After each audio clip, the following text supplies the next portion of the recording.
जीने के लिए सभी जिया करते हैं, नाम जीने का वो यूं ही लिया करते हैं, मगर जीना उनका है जो मर के भी जिया करते हैं, जो मर के भी जिया करते हैं। आज मैं बात करूंगा डॉक्टर भीमराव अंबेडकर साहब की। एक ऐसा व्यक्तित्व है जिसको बचपन में एक शिक्षा प्राप्त करने की ललक थी और वो बच्चा मुंह उठा के चल पड़ता है उस विद्यालय में, जिसको पता नहीं कि यहाँ प्राचीन भारतीय उस व्यवस्था का उसको सामना करना पड़ता है जहां भेदभाव चरम पे था, जहां उच्च और निम्नतर स्तर चरम पे था और उसको अंदर बैठने की अनुमति नहीं मिलती है, बाहर बैठ के पढ़ना पड़ता है। लेकिन बच्चे में तो ललक थी, पानी पीने तक में भेदभाव किया गया और वो बच्चा एक संकल्प लेता है उस व्यवस्था को बदलने की। वो बच्चा एक दृढ़ इच्छा शक्ति पालता है कि जिंदगी में चाहे जिंदगी छोटी जी हो या बड़ी जी हो, लेकिन ऐसी जी के जाओ कि वो समाज और राष्ट्र के ऊपर एक छाप छोड़ दे।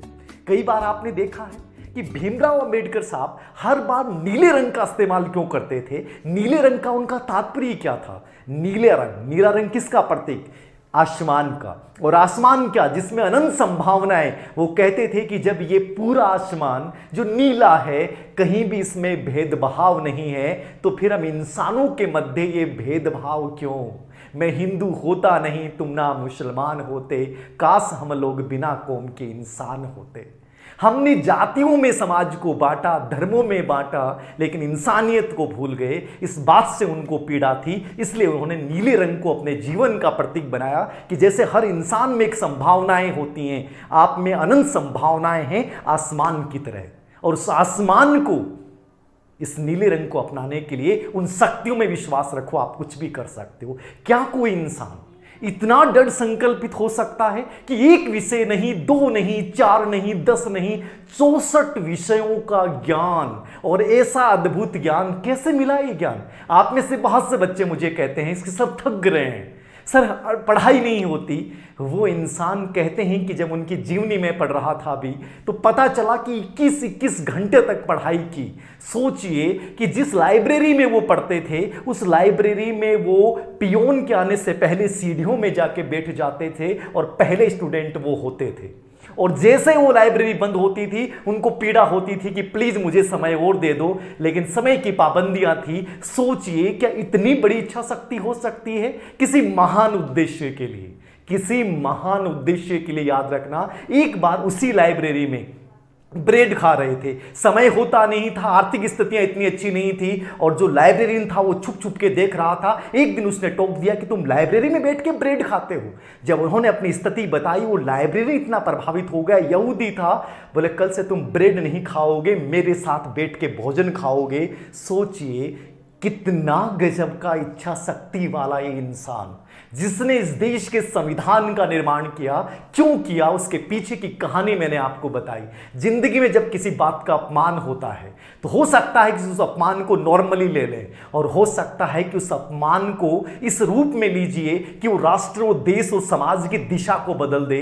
ये ऐसे ही इंसान थे। देश के प्रति अद्भुत प्रेम। हम पहले भी भारतीय हैं और अंतिम रूप से भी भारतीय हैं। भारतीय से ना आगे कुछ है ना पीछे कुछ और है। हाँ, अलग बात है कि हम इनको संकीर्णता के दायरे में पाल लेते हैं, ये गलत है। इनकी महानता को कम करता है। इस इंसान का जो विराट व्यक्तित्व था, इनके जो विचार थे, उनको आप केवल संकीर्णता के दायरे में सीमित मत कीजिए। ये उनके वो विचार हैं जो किसी भी राष्ट्र, किसी भी समाज और किसी भी देश के लिए क्रांतिकारी हो सकते हैं। उनका कहना था कि आप अपना जीवन जो जी रहे हो, उस जीवन का कोई अंश आप जिस समाज के लिए पैदा हुए, उस समाज और राष्ट्र के लिए भी आपका होना चाहिए। गांधी जी से इनके विचार मतभेद जरूर थे, लेकिन गांधी जी को यह पता था कि यही इंसान कानून के रूप में, संविधान के रूप में बहुत बेहतरीन कार्य कर सकता है, और किया इस इंसान ने।